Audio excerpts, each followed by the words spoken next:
Welcome to NTD Evening News. Our top story tonight, a whirlwind day of diplomacy in Geneva. That's as the U.S. holds talks on Iran and the Russia-Ukraine war. How the White House is responding. Mariotsu has the latest. Reverend Jesse Jackson, civil rights icon and two-time presidential candidate, has passed away at the age of 84. What we know about his legacy. A setback in the Nancy Guthrie case, the DNA profile found on a glove near her home returned no match in national databases. But other leads investigators are still following. DHS Assistant Secretary for Public Affairs Tricia McLaughlin is set to leave her job. What she and DHS Secretary Kristi Noem say about the departure. President Trump stepping in as a massive sewage spill continues pouring into the Potomac River. He says federal authorities will take over after local officials struggle to manage the crisis. And Texas kicking off a high-stakes primary season for Senate and other key races. What to watch for as early voting begins.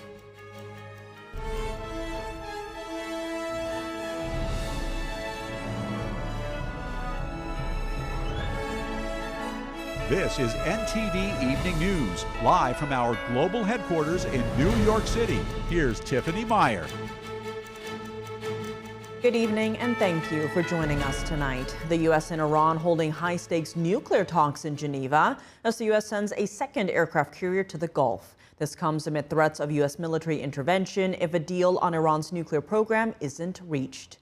We now go live to NTD's Washington correspondent Mariotsu. Mari, good evening.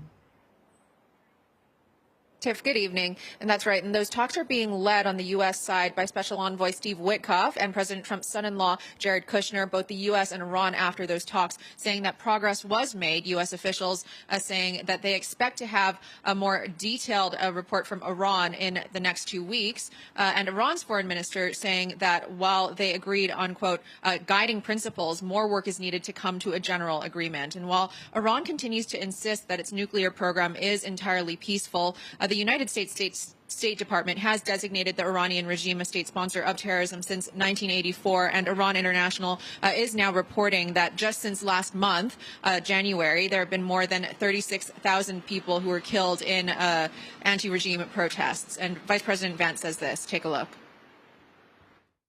Yes, of course, the Iranians say that they're not interested in a nuclear weapon. We know, in fact, that's not true. They have shown a number of things that make it clear that they're interested in acquiring a nuclear weapon. Vance saying he spoke to Witkoff and Kushner about the negotiations and that while everything is on the table, including ballistic missiles and support for Iranian regime proxies, the U.S.'s red line is Iran possessing a nuclear weapon.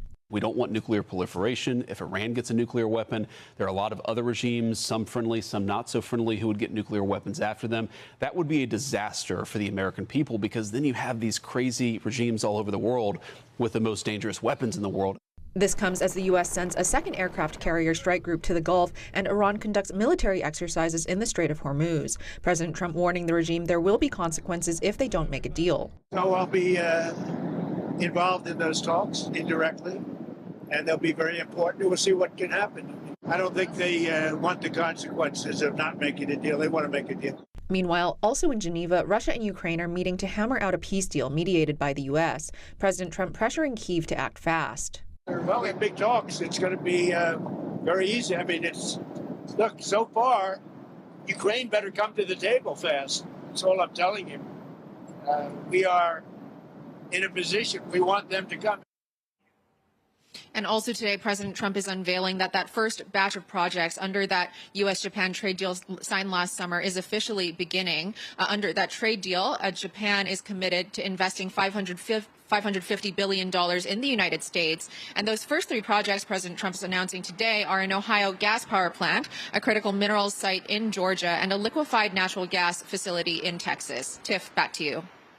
All right, Mari, thanks for those updates. The Reverend Jesse Jackson, civil rights leader and two-time presidential candidate, has died at the age of 84. In a statement, his family said he died peacefully this morning, surrounded by his family. They described Jackson as a tireless change agent who elevated the voices of the voiceless over decades of engagement in civil rights advocacy, voter mobilization, and presidential politics. The cause of death was not immediately given. Jackson rose to prominence in the civil rights movement, working alongside Martin Luther King Jr. in marches, sit-ins, and organizing efforts. In 2017, he disclosed that he had been diagnosed with Parkinson's disease. The Jackson family said, "Our father was a servant leader, not only to our family, but to the oppressed, the voiceless, and the overlooked around the world." Public observances will be held in Chicago, with further details to be released by the Rainbow Push Coalition. President Trump is reacting to Jesse Jackson's death, saying he knew Jackson well. In a post on Truth Social, the president writes, quote, "He was a good man with lots of personality, grit, and street smarts. He was very gregarious, someone who truly loved people." Trump says he has helped pass measures that Jackson supported, including criminal justice reform, long-term funding for historically black colleges and universities, and the Opportunity Zone's economic development package.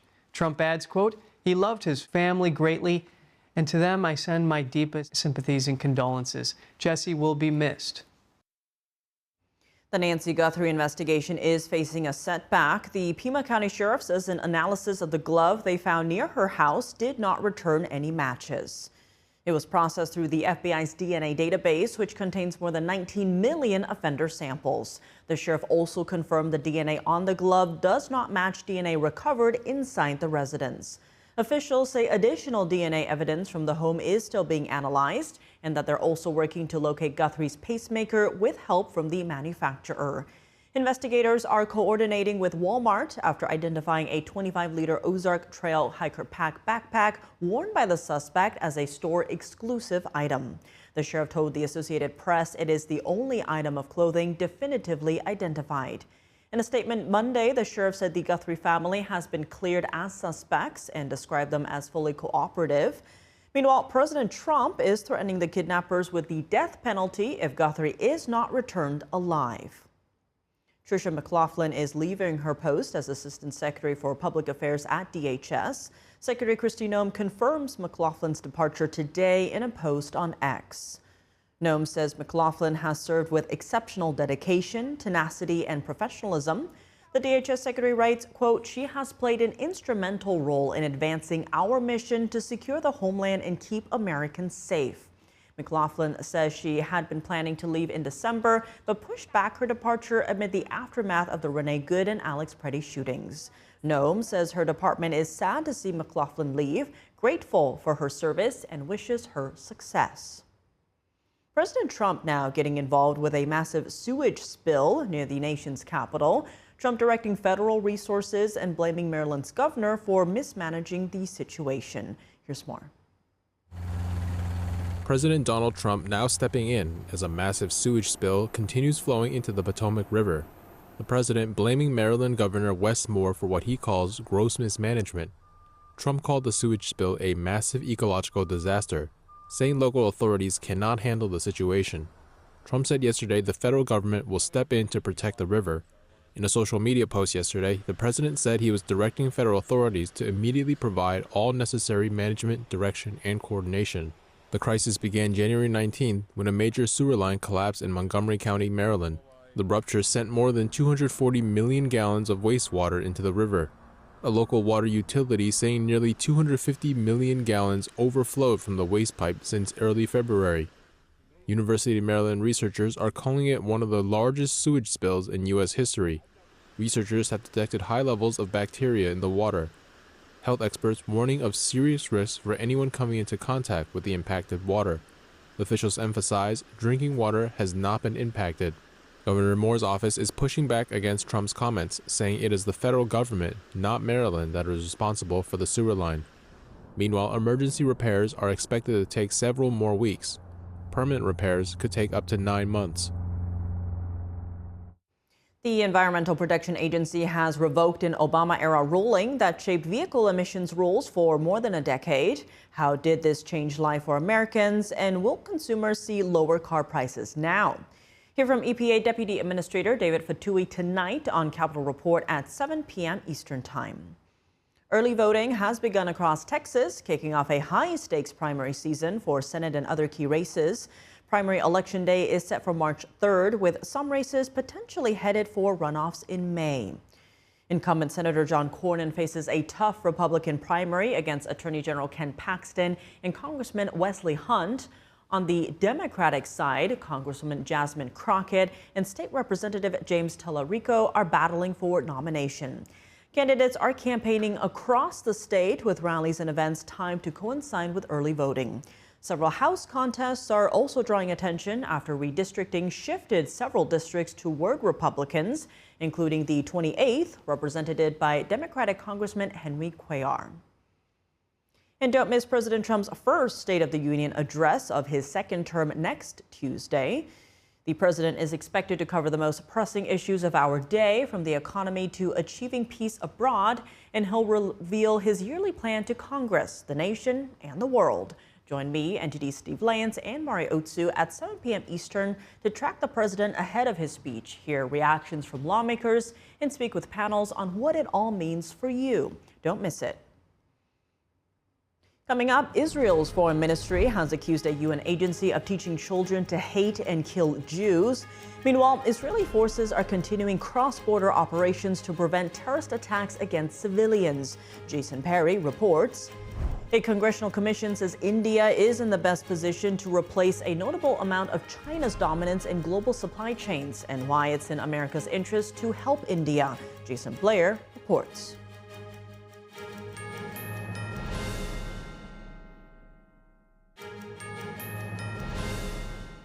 Welcome back. I'm Tiffany Meyer. A congressional commission says India is in the best position to replace a notable amount of China's dominance in global supply chains, and why it's in America's best economic and national security interest to help India in this position.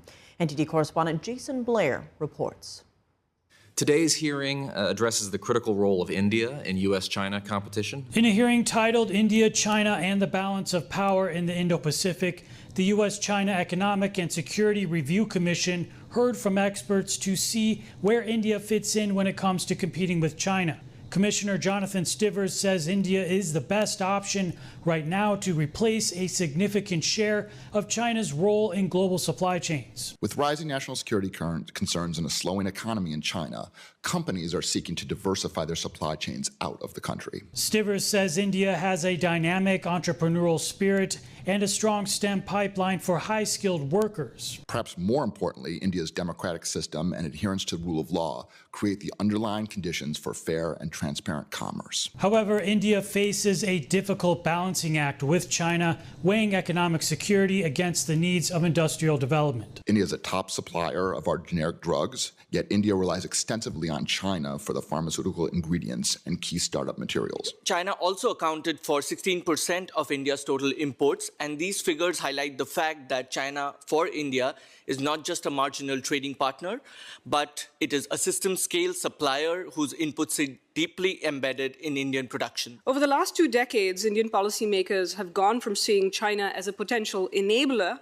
to more of an obstruction in achieving India's objectives. Stivers says a strong and economically vibrant India is in the national interest of the U.S., especially as strategic competition with China intensifies. India's scale, demographic, economic, military makes it the only country in Asia with a potential to serve as a long-term counterweight to China's regional dominance. The need for transparency with pharmaceutical ingredients was also raised. When I buy a T-shirt, I can find out where the cotton was made. I can find out where the labor was, the carbon footprint. When I put a pill in my mouth, I have no idea where it's from. Reporting in Washington, D.C., Jason Blair, NTD News. Canada is set to boost its defense spending and the output of its domestic defense industry. Canadian Prime Minister Mark Carney says he plans to dramatically increase the amount of weapons Canada buys from domestic firms instead of the U.S. We have committed to double our defense expenditures by the end of this decade. And that amounts to an additional $80 billion over the next 5 years. And we are announcing Canada's first ever defense industrial strategy. It's a bold plan to get our armed forces what they need when they need it. It's a bold plan to scale Canadian defense companies and to put hundreds of billions of dollars into strategic sectors of our economy while creating over 125,000 high-paying jobs across Canada. The announcement comes as Canada is on track to meet its 2% NATO defense spending target this spring ahead of schedule. Carney says that over the next decade, Canada will invest $180 billion in defense procurement, $290 billion in defense security-related infrastructure, and create over $125 billion in additional downstream economic benefits. The Prime Minister adds that this strategy is about protecting Canada's sovereignty in its fullest sense and boosting its ability to act independently. He notes that the decision does not mean isolation. Canada currently spends 70% of its weapons budget on U.S. products, but Carney wants to bring that figure down. He wants Canadian firms to eventually hit that 70% mark instead. Starting today, Canadians and Brits can visit China visa-free. This comes after the Canadian Prime Minister and the UK Prime Minister visited China recently to sign a series of deals. Joining us now to dive into Canada-China relations and the CCP's influence operations in North America is Michael Lucci, founder and CEO of State Armor. Michael, thank you so much for joining us. Great to see you again. Now, China is opening its doors to foreign nationals, expanding the list of countries to 79 today, with the latest being Canadians and Britons who can enter visa-free for 30 days. Now, it's part of recent deals with both countries. How are you reading this move, and what does this signal in terms of where two of America's main allies now stand? China likes to give the minimum and take the maximum. So giving this relief on visas is really minimum relief. And it's not as if a Canadian national or a British national will not be tracked and spied upon when they go visit communist China. They very much will be. So this doesn't provide any relief to anything substantive, such as espionage, transnational repression. It's just really a change in paperwork. It's lipstick on a pig of a regime that's incredibly hostile and aggressive towards the Western world, including Canada, including the United Kingdom, where there's tremendous espionage, transnational repression, and united front political warfare occurring in those countries. So it's a minimal change. It's really China giving the minimum and taking the maximum, and that's what they do in all of their relationships.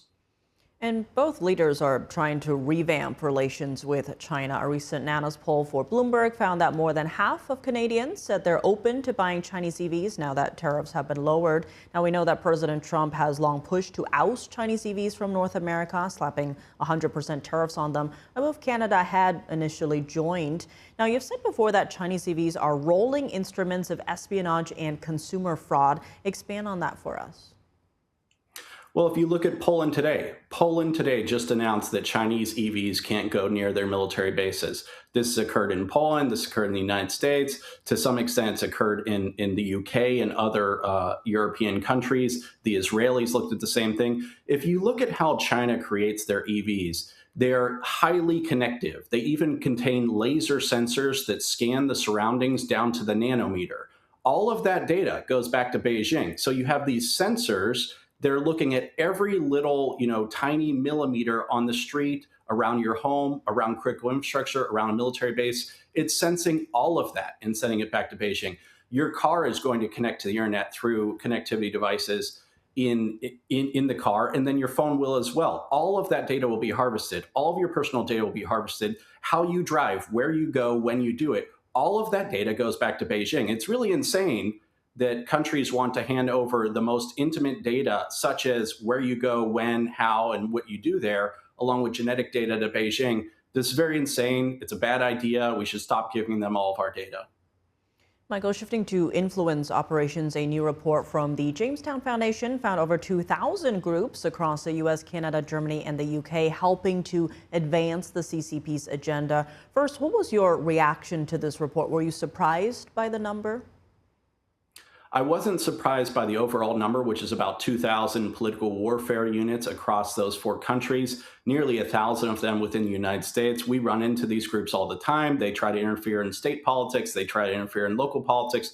They try to interfere in federal politics. There was just a Chinese national indicted in the last couple of weeks for actually working to get a specific person elected mayor in Chino Hills, California. But what was surprising is the outsized influence in Canada. If you look at the numbers proportionate to population, Canada has 8 times as many really Chinese Communist Party political warfare units in Canada compared to how many there are in the United States. So China sees Canada as really the soft underbelly of North America. They're making political inroads there in various obvious ways. They're trying to make supply chain inroads there as well. And they're very much deploying huge amounts of political warfare in Canada to interfere in their politics and influence their policymaking. And the report notes that this number is just the tip of the iceberg, and Communist China has touted the United Front since Mao's time. He called it a secret weapon of the Chinese Communist Party. How should Americans understand what the United Front Work Department is? The United Front Work Department is Communist China's way to infiltrate across society. This is how they lift their diplomatic message. This is how they raise Beijing's voice and suppress the voices of those who oppose Beijing. So you'll see these organizations in states like Florida that's actually working on this problem. You'll see these organizations say that it's racist to actually crack down on crimes committed by the Chinese Communist Party, that it's somehow racist to crack down on those crimes, even though the victims of those crimes are Asian Americans themselves. So they'll suppress the messaging against Beijing, and they'll raise Beijing's voice within state and local politics, within federal politics, in order to shape overall policymaking. They also leech intellectual property, economic know-how, research at the universities. They even actually pull diseases and other pathogens out of university systems. There's one example. The president of the Chinese Student Scholar Association at the University of Florida this is a United Front organization, she was helping agents of the Chinese Communist Party send pathogens from the lab in Florida back to China. She got kicked off campus for doing that. Some of her compatriots got indicted. So it's an all-weather, all-ways political war machine within the United States to suppress our strength and sap our strength to China, and then sow weakness and sow chaos in our country. And Michael, when we look at Chinese influence operations more broadly, one aspect that's been getting more attention is transnational repression. One example of this on U.S. soil is the targeting of Shenyun, an American dance company that showcases China before communism. And as a result, it's been slandered, even attacked by the Chinese regime and those sympathetic to it. Do you see these operations as a direct attack on American values and our way of life? It's a direct attack on American values. It's a direct attack on our way in life.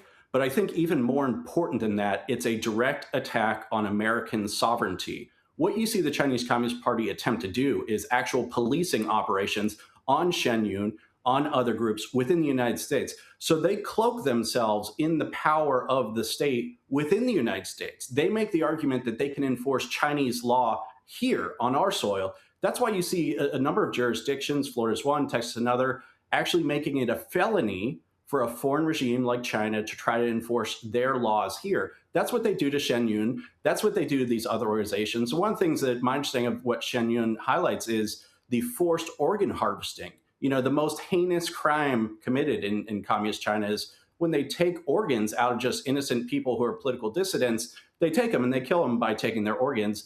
That's one of the things that's highlighted. China doesn't want that highlighted. So I've heard of them slashing tires of these people, trying to get them, physically hurt in various ways, and trying to enforce communist laws here in the United States of America. So it's a direct attack on our sovereignty. Expanding on that, this reach by the CCP has been getting more attention, like that Chinese police station above a noodle shop in the heart of New York City a few years ago. When it comes to action being done to counter it, though, State Armor has been at the forefront. Talk to us about some of the states that now have legislation countering the CCP's influence. A lot of states have legislation countering the CCP. On the issue of influence operations, right now I would point to the state of Florida, where there's legislation advancing that really chops up a lot of what they try to do through their influence operations. And to the point of this new research about the United Front, the people who created that research came down and gave some of the most powerful testimony I've ever seen about the problem within the state of Florida. There's over 30 United Front organizations there, and what needs to be done in the solution. That's what lawmakers are doing there. They're banning any gifts or any money coming from these United Front organizations into politics. They're making them all register as foreign agents of communist China operating within the state of Florida. They're increasing criminal penalties for any crimes that these people would commit against dissidents, whether it's Shenyun, whether it's other groups, dissidents within the United States. So they're enhancing penalties for crimes. They're actually creating training for Florida state employees on how to recognize what the United Front influence operations look like and how to crack down on them. There's a lot more that the state of Florida is doing. Tennessee, Nebraska, Texas, Louisiana, so many states are taking action on this. But I would point to the state of Florida that very soon, I think, could be enacting one of the most important laws in the country, taking care of those problems I just described to you. Michael Lucci, as always, thank you so much for joining us. Thank you. Israel's foreign ministry has accused a United Nations agency of teaching Palestinian children to kill Jews. This comes as Israeli forces continue cross-border operations to prevent terrorist attacks on Israeli civilians. NTD's Jason Perry has the Middle East update. The Israeli mission to the EU and NATO, a diplomatic agency under the Israeli Foreign Ministry, is accusing a United Nations agency of indoctrinating Palestinian children. The Israeli mission accuses the United Nations Relief and Works Agency, or UNRWA, of teaching children to hate and kill Jews. The mission recently posted these clips of Palestinian children said to be UNRWA students at the time. I want to fight against the Jews and defeat them in war. They teach us that the Zionists are our enemy and we must fight them. I am ready to stab a Jew and drive a car over them. Stabbing and running over Jews brings dignity to the Palestinians. Right now, I'm prepared to be a suicide bomber. UNRWA schools in the West Bank and the Gaza Strip use textbooks supplied by the Palestinian Authority. And Israel's foreign ministry shared a post on X on Monday, citing a report on the content of the Palestinian curriculum. In a 5th grade social studies textbook, it teaches about a woman named Dalal al-Mughrabi, who led a terrorist attack in which 38 Israeli civilians were killed, including 13 children. The textbook describes her as a martyr and a role model. UNRWA has previously responded to similar accusations, saying that UNRWA has no tolerance for hate speech, discrimination, or incitement to violence that could be viewed as taking sides in a conflict. And the Palestinian Authority itself, which is the body currently governing the West Bank, has a policy in place that pays the families of terrorists who harm or kill Israelis if the terrorist is injured, killed, or detained in the process. Meanwhile, Israel continues counterterrorism operations in the West Bank to help prevent attacks against Israeli civilians. Israeli troops have also been operating in Lebanon against the Iran-backed Hezbollah terrorist group. The Lebanese government has also stepped up efforts to disarm the group. However, on Tuesday, Hezbollah said it rejects the Lebanese government's latest plans, saying that disarming the group will benefit Israel. And in the meantime, Israeli forces have continued launching strikes against reported terrorists in Lebanon. Israel says they will continue to operate to remove any threat against the state of Israel. Jason Perry, NTD News. Coming up, Mark Zuckerberg is set to testify tomorrow in a major social media trial in Los Angeles. Parents who say social media harm their children are expected to pack the courthouse. Christina Corona reports. Hollywood is not happy with the new AI videos generated using a new tool from Bytedance. The film industry accuses the platform of violating actors' rights and character copyrights. David Lamb has details.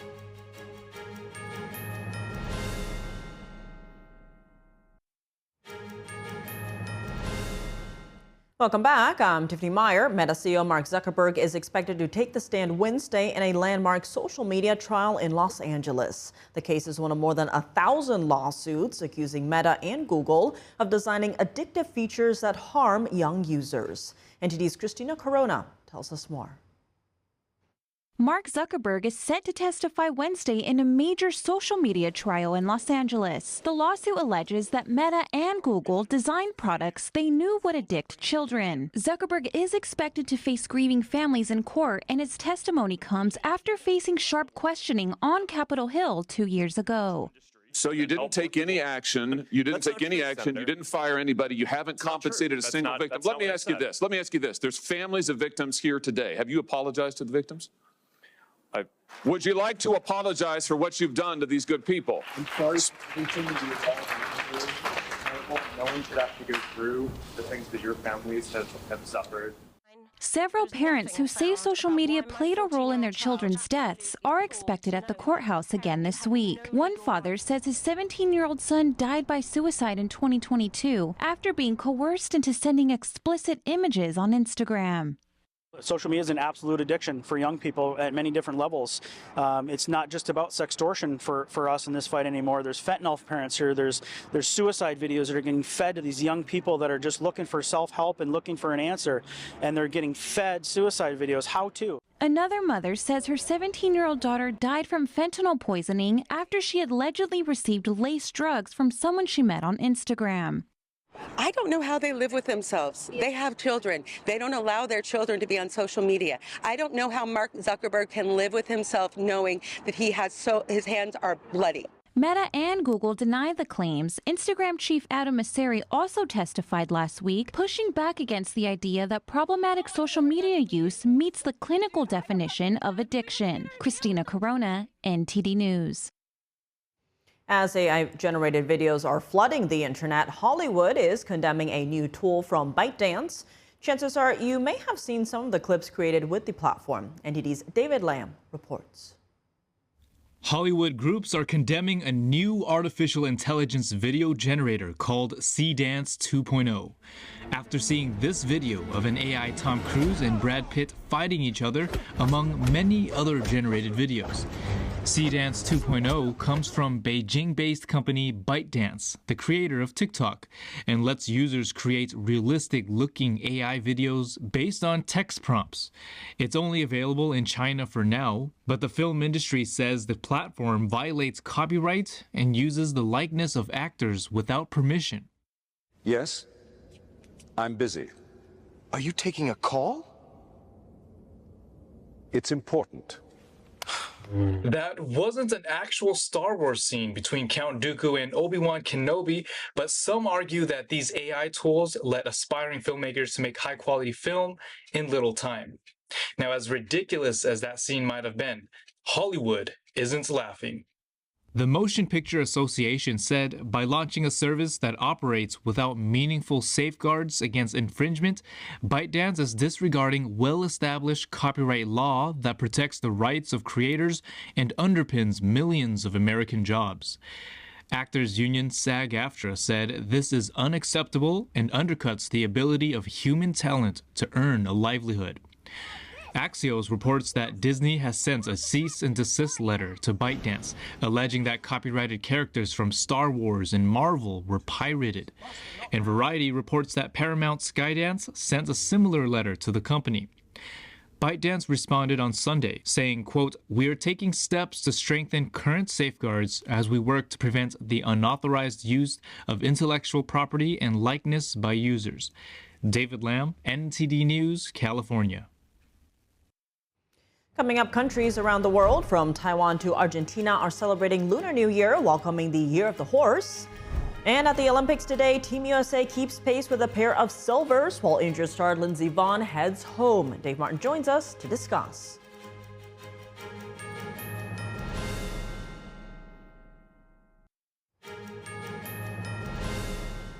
Welcome back. I'm Tiffany Meyer. Countries all over the world are celebrating the Lunar New Year today, welcoming in the Year of the Horse. People from Taiwan to Buenos Aires gathered to celebrate and usher in another year of prosperity and fortune. Every year of the horse is special, or rather, the years of the horse make us think of a special year. The horse arrives and brings success, and believe it or not, we have been working with that energy for a month for this event. I hope that my job will be smooth in the coming year and that I find a new job that I like. In Taipei, the historic Bao'an Temple was struck 108 times to ring in the new year. The number 108 is seen as auspicious number in Chinese culture. And in Buenos Aires, the local Chinatown kicked off a multi-day celebration with cultural and artistic activities, as well as a wide range of delicious foods. Argentina's Chinese community developed in two main waves, first by Taiwanese families who settled in the 1970s, followed by immigrants from China's Fujian province in the 90s. The new lunar cycle is associated with the fire horse, the seventh sign of the Chinese zodiac. The Chinese zodiac signs are determined by year of birth and repeat every 12 years.